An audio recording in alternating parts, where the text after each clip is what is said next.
Voilà, voilà. Bonsoir à tous.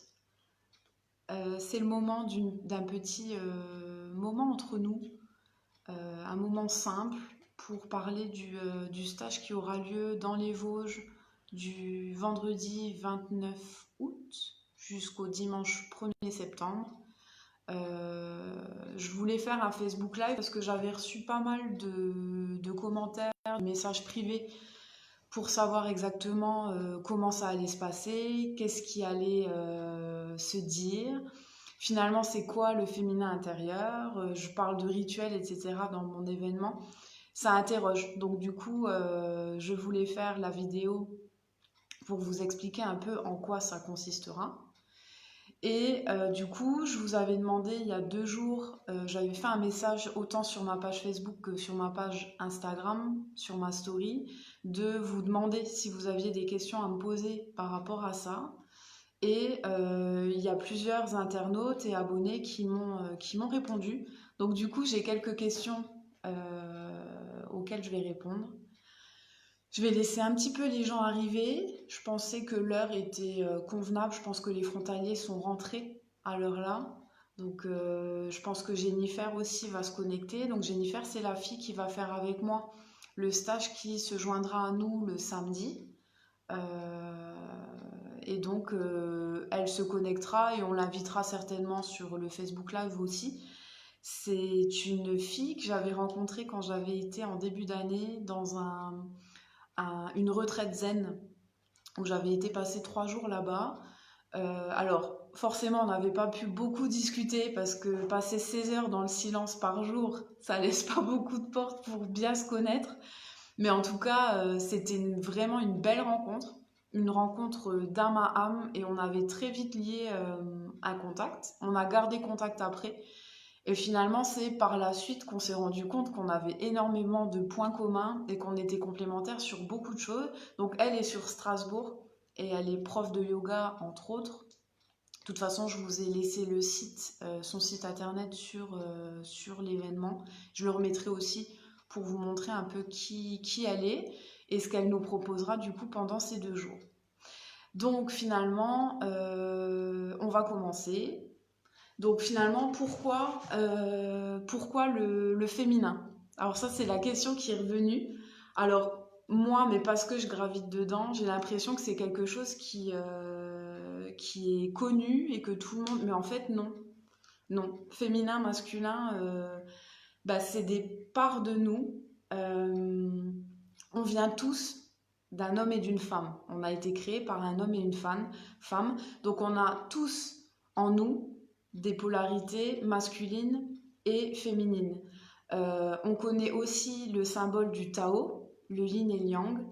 Donc le yin, c'est le symbole féminin, le yang, c'est le symbole masculin. Et par rapport au Tao, justement, donc c'est le principe de la montagne, et le yin, c'est la montagne qui est cachée. C'est la face de la montagne qui est cachée. Donc c'est vraiment tout ce qui est obscurité, passivité, l'inconscient. C'est la part sombre, on va dire. Et donc le yang, c'est la partie visible qui est éclairée par le soleil. Donc pour le coup, c'est le soleil, c'est la chaleur, c'est l'action. Voilà. Donc, et dans ce symbole de Tao, qui est rond avec cette fameuse vague à l'intérieur, on voit bien que dans chaque partie, il y a quand même une des deux polarités qui viennent par des points. Donc pour qu'on soit complet, il faut bien qu'on ait l'équilibre entre le masculin et le féminin. Aujourd'hui, je vais forcément parler du féminin parce que concerné aussi. Donc moi, reconnectée à mon féminin depuis maintenant 3 ans. Et donc du coup, qu'est-ce que ça apporte? Bah, ça apporte que il y a quand même pas si longtemps que ça en France, on n'avait quand même pas le droit d'avorter. Il y a quand même pas si longtemps en France, on n'avait pas le droit non plus de voter. Euh, j'ai fait il n'y a pas très longtemps mon génosociogramme par rapport à mes ancêtres. Et j'ai découvert que dans un acte de recensement, la profession d'une de mes ancêtres était épouse. Et là aussi, du coup, aujourd'hui, c'est quelque chose qui est complètement aberrant, mais c'était pas non plus si loin. Donc en fait, enfin, il y a des dizaines d'années, le statut de la femme a quand même énormément évolué. À l'époque, les femmes restaient à la maison, c'est l'homme qui travaillait, elles s'occupaient du ménage, du foyer, des enfants, etc. Aujourd'hui, les femmes, quasiment à la majorité, on travaille toutes. Si on habite près de la frontière et qu'on travaille à Luxembourg, ben on travaille 40 heures par semaine, plus le temps de trajet.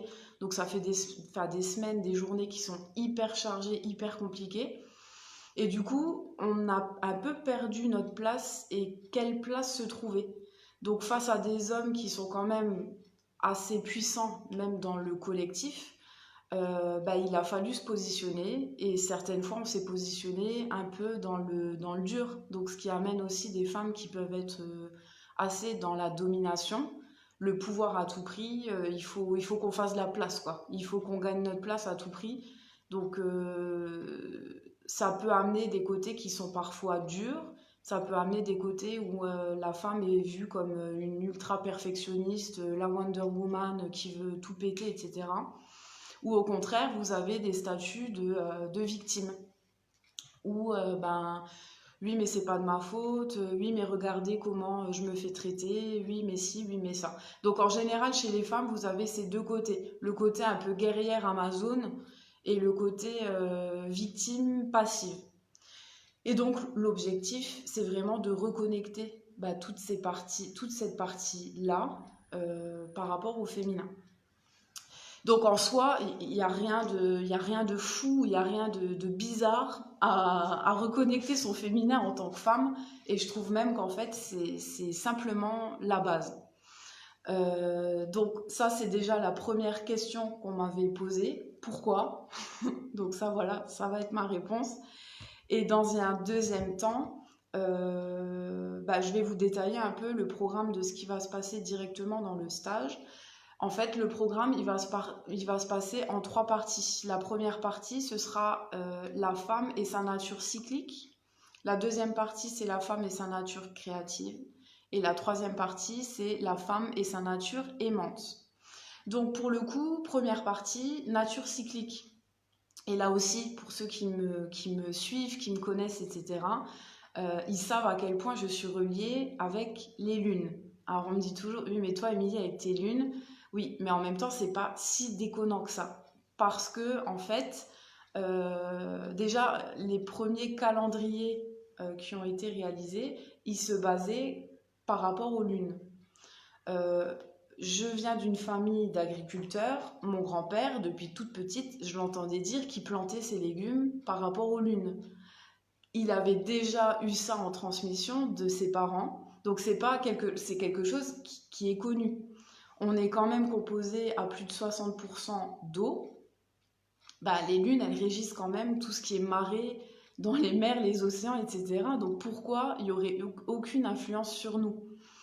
Les lunes, le cycle de la lune, il dure 28 jours entre la nouvelle lune, donc la face cachée, et la pleine lune qui va être éclairée par le soleil. Et bizarrement, nous, femmes, on a quand même nos règles qui apparaissent tous les mois et qui sont basées sur 28 jours. Donc nous, en tant que femmes, on est complètement reliées à cette nature cyclique et à cette nature de la lune. Donc pour le coup, pendant le séminaire, je vais vous expliquer vraiment concrètement les différentes phases de la lune et du coup les influences que ça a sur nous. Parce que oui, ça a une influence. Il y a des périodes du mois où on va être plus créatif que d'autres. Il y a des périodes du mois où on va être plus dans l'action que d'autres moments. Il y a des périodes du mois où on va être plus fatigué. On va avoir plus besoin de se retirer un peu du monde, de prendre soin de ça, d'être plutôt dans le cocon. Il y a des périodes du mois où on va être exubérante, on va avoir envie de sortir, on va avoir envie de sensualité, de sexualité. Il y a des périodes aussi du mois qui sont comme ça et ça recommence tous les mois. Donc le principe, c'est d'expliquer un peu ces cycles-là et c'est de pouvoir aussi s'en servir dans notre vie quotidienne. Je suis encore attristée aujourd'hui d'entendre des femmes dire mais je déteste cette période-là. De toute façon, les règles, c'est sale. Bah, les règles, c'est sale. Ok. Mais ça peut. Alors, je le vois pas du tout comme ça. Mais en tout cas, ça fait partie de nous pendant au moins 30, 40 années. Donc autant que ça se passe pour le mieux. Donc pour le coup, voilà, on parlera lune, on parlera aussi cycle menstruel, je viens d'en parler aussi. Alors ça rejoint quelque chose qu'on fera aussi. Il y a une partie, et c'est une des questions qu'on m'avait posées, rituel. En fait, on fera des cercles de femmes et on fera un cercle de tente rouge. Donc là aussi, souvent on me demande mais qu'est-ce que c'est que ces trucs? Et là aussi, en fait, il n'y a rien de bizarre. C'est juste qu'à un moment donné, je ne sais pas si vous avez suivi ma page il y a quelques semaines, j'avais publié un texte par rapport à la connexion de Dora Muto qui expliquait en fait qu'on entend partout autour de nous, qu'on vit dans un monde qui est ultra connecté, et c'est vrai, on est ultra connecté en permanence. Regardez le nombre de fois par jour où on regarde nos réseaux sociaux, c'est quand même ultra affolant. Et autour de ça, on peut constater que rarement on est connecté à soi et rarement on est connecté aux autres. C'est-à-dire que et moi je le vois simplement dans mes accompagnements, quand je vais parler valeurs avec des gens, très vite, là je me rends bien compte que c'est quelque chose qui est compliqué et que c'est un vrai travail derrière. Se reconnecter à ses valeurs, se reconnecter à ses émotions, ça va être quelque chose qu'il faut apprendre parce qu'on n'a pas forcément l'habitude de le faire et c'est des choses qu'on nous a jamais appris. Donc pour le coup, on se reconnecte de plus en plus à des choses qu'on avait l'habitude de faire il y a des milliers d'années. Et ce qui se passait avant, c'est que les gens étaient ultra connectés parce qu'en même temps, ils avaient que ça, autour d'eux. Et donc les femmes, dans différentes civilisations, au moment des règles, elles se retiraient en fait. Donc dans les civilisations par exemple amérindiennes, on appelait ça les moon lodge. Donc des femmes en période de règles se retiraient en fait de leur clan pour aller dans une moon lodge, donc c'était une tente, une hutte, où en fait elles partageaient leur douleur, elles partageaient les ragots qu'il y avait à se raconter.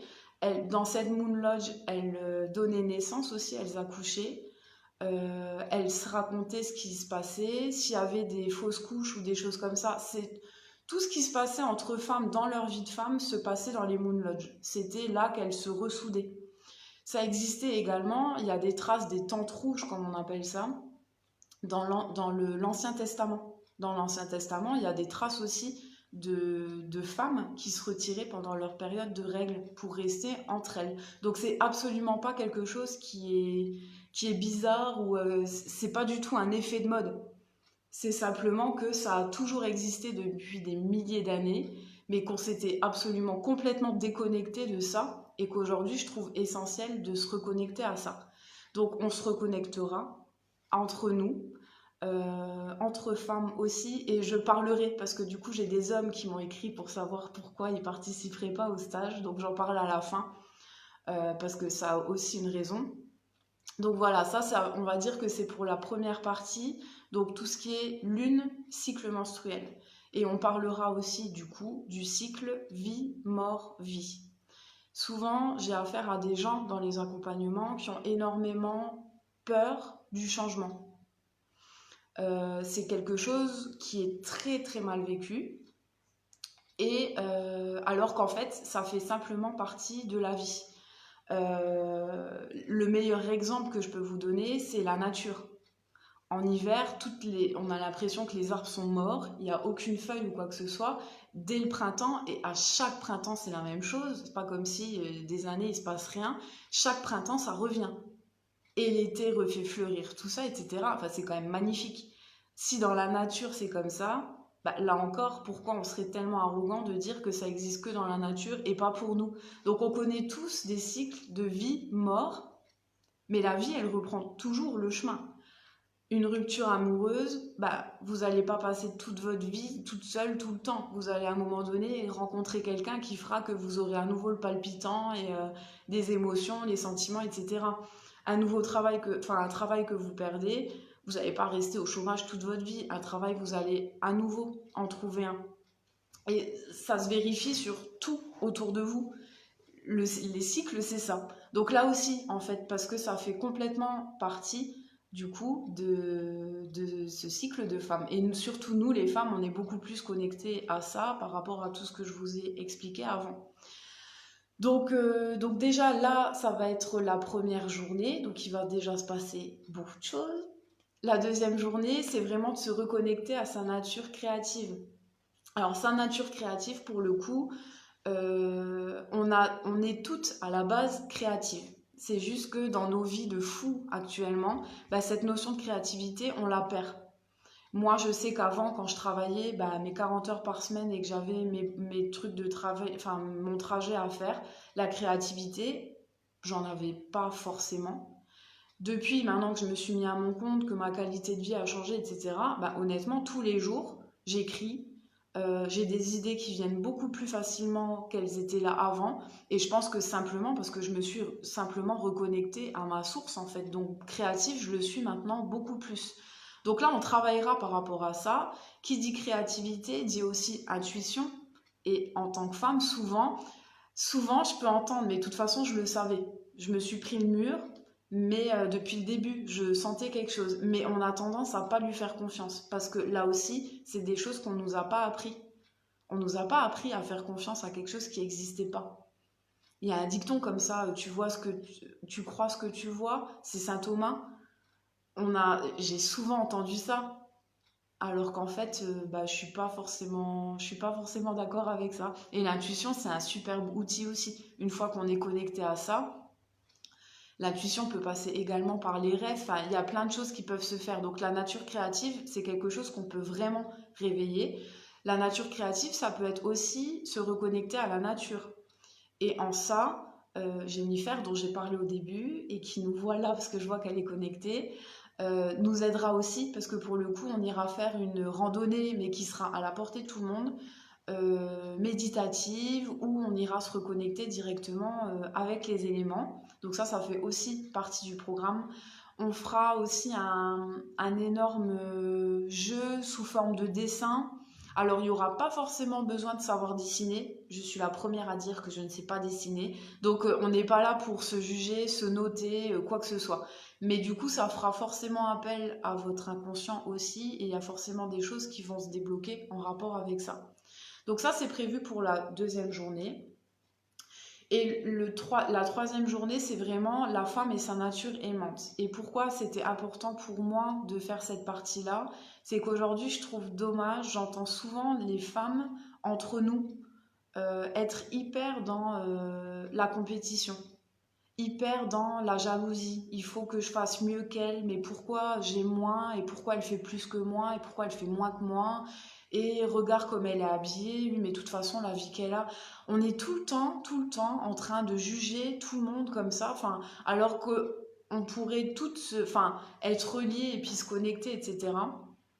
Et j'entends un peu trop souvent des choses comme ça. La nature aimante, la deuxième partie de cette étape-là, c'est aussi de se reconnecter à nos lignées maternelles, parce qu'on porte tous sur nos épaules des choses qui ne nous appartiennent pas, et on porte tous des choses de nos lignées maternelles aussi. Beaucoup de non-dits, beaucoup de secrets, parce que les choses à l'époque ne se disaient pas, il fallait surtout pas en parler, il fallait cacher, il fallait avancer coûte que coûte, et donc on mettait sous le tapis, et je pense que nous, nos générations d'aujourd'hui, en tout cas notre époque, fait que j'ai l'impression que les carcans éclatent. Il y a des nouveaux codes. J'ai l'impression que les femmes veulent se sentir beaucoup plus libres qu'elles n'ont jamais été jusque maintenant. Et donc, bah, c'est aussi passer par un rituel pour se reconnecter à ses lignées maternelles, justement, et puis à passer également par le pardon. Le pardon pour s'aligner à elles, pour les libérer elles. Le pardon pour nous, parce que bah, on n'est pas toujours parfaite, hein, même si on voudrait se faire passer pour les Wonder Woman, on est aussi vulnérable et c'est ça aussi de se reconnecter à son féminin. C'est non, on n'est pas parfaite et c'est tant mieux comme ça. Et on a le droit d'être vulnérable certaines fois. On peut être forte, mais on a le droit d'être fragile aussi. Et c'est ce qui fait toute notre puissance aussi.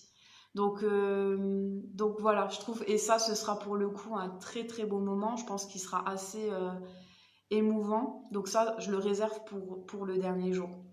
Jennifer, j'en parlais tout à l'heure pour la randonnée méditative. Elle nous rejoindra donc à partir du samedi. Et le dimanche, on se réveillera avec elle et elle commencera la journée par une séance de yoga. Donc, pour bien réveiller le corps et l'esprit.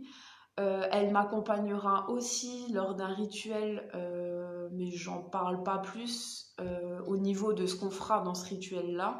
Mais elle nous accompagnera au tambour aussi. Ça fera un espèce de voyage chamanique. Donc, ça sera beaucoup plus puissant au niveau des énergies. Et de toute façon, avec nos énergies et les énergies des femmes qui seront là, dans tous les cas, vous allez vivre un moment qui sera, enfin, on vivra toutes un moment qui sera assez exceptionnel. Donc voilà, je regarde juste les questions. Ça c'est fait, ça c'est fait. Pourquoi pas les hommes? Alors oui, j'ai eu plusieurs hommes, moi, qui m'ont écrit en me disant mais c'est quand même pas normal. Maintenant, on est exclu de ce qui se passe. Il y en a même qui m'ont écrit, mais c'est un mouvement MeToo. Donc non, non, il n'y a rien de féministe là-dedans. On va pas avoir les couleurs de guerre et on va pas critiquer les hommes pendant 3 jours. C'est absolument pas le but. Et au contraire, c'est justement parce qu'on se reconnecte à notre féminin qu'on aura beaucoup plus d'énergie, de respect et envers les hommes. Donc, au contraire. Mais pour le coup, pourquoi pas les hommes? Parce que finalement, je me suis rendu compte autant moi quand j'ai participé à des cercles de femmes, autant quand j'ai suivi des formations dans le développement personnel, qu'à partir du moment où il y avait un homme parmi les femmes, tout de suite, il y a des masques qui se mettaient en place. C'est-à-dire que, et ça on n'y peut rien, quand il y a une personne du sexe opposé qui rentre quelque part, il faut qu'on joue un rôle.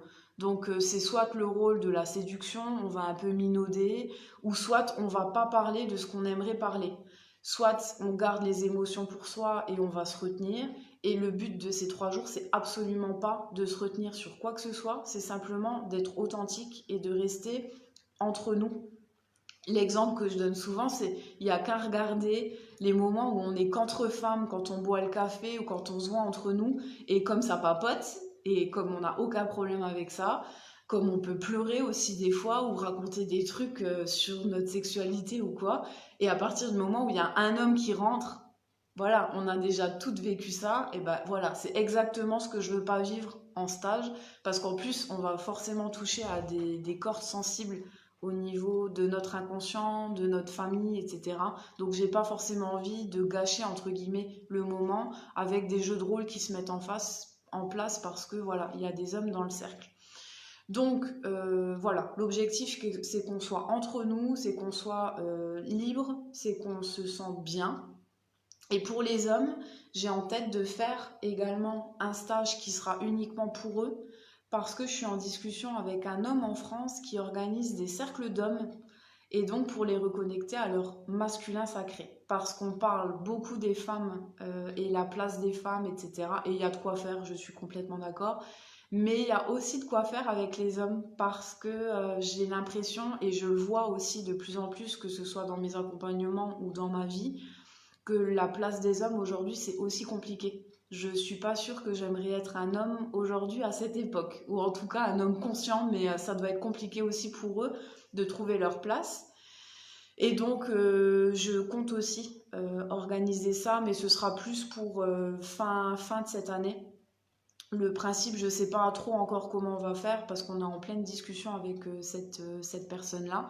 Mais le but aussi, c'est vraiment ça. Je les laisse absolument pas sur le carreau. À un moment donné, je vais aussi m'occuper d'eux parce que je trouve que pour le coup, c'est essentiel. Donc voilà. En pratique, comment ça se passera? Donc le lieu, de toute façon, il est sur le lieu de l'événement. Pour le lieu précis, de toute façon, les personnes qui s'inscrivent reçoivent un mail avec tous les éléments. Moi, je les appelle aussi pour leur expliquer comment concrètement ça va se passer. Mais donc, vous arrivez, tout sera directement dans le tarif. Donc, en fait, les repas sont compris, c'est des repas qui sont végétariens. Pour les personnes qui sont inscrites, il faudra juste me préciser si vous êtes végane, allergique ou intolérante à quoi que ce soit pour que eux prévoient de leur côté. Il y a des chambres. Alors les chambres, c'est soit en dortoir, donc où vous restez à plusieurs, mais de toute façon on sera plusieurs toute la journée.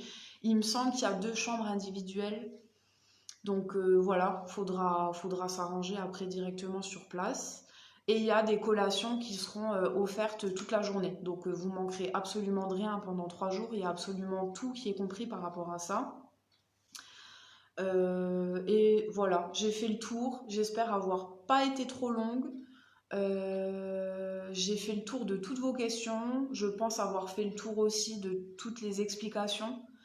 Je vous remercie d'avoir été là et je voulais juste terminer ce cercle pour le coup parce que là je vois beaucoup, enfin pas mal de femmes pour le coup qui sont connectées. J'aimerais juste finir avec un passage d'un bouquin que j'adore et donc que je vous partage et ce sera du coup mon mot de la fin. Donc rappelez-vous, aucune femme sur terre dans vos lignées n'a eu autant de liberté que vous. Qu'allez-vous en faire? Qu'est-ce qui vous met en joie? Pourquoi dansez-vous? Posez-vous la question chaque jour et surtout, si vous ne trouvez pas la réponse, créez-vous un espace pour jouer. La petite fille rieuse qui croit à la magie sait qu'en jouant, elle peut tout inventer. Elle seule peut vous guider à créer une vie à votre image. Alors engagez-vous pleinement dans ce qui a du sens pour vous. Les générations à venir vous en seront reconnaissantes. Allez à la rencontre de vos sœurs, trouvez votre tribu. Ce chemin ne peut se faire seul, alors faites-vous confiance et montrez-vous tel que vous êtes. Vous attirez à vous celles et ceux qui vous ressemblent et qui sauront vous comprendre. Ces liens de cœur sont la famille que vous choisissez et en la nourrissant, vous participez à ce grand rêve d'amour et de paix pour l'humanité. Je trouvais ça juste trop beau, donc je voulais juste vous le faire partager. Je vous souhaite à toutes et tous une excellente soirée. Et n'hésitez pas à revenir vers moi s'il y a d'autres questions ou pour vous inscrire. N'hésitez pas à vous inscrire directement sur l'événement. À très bientôt. Bonne soirée. Bye.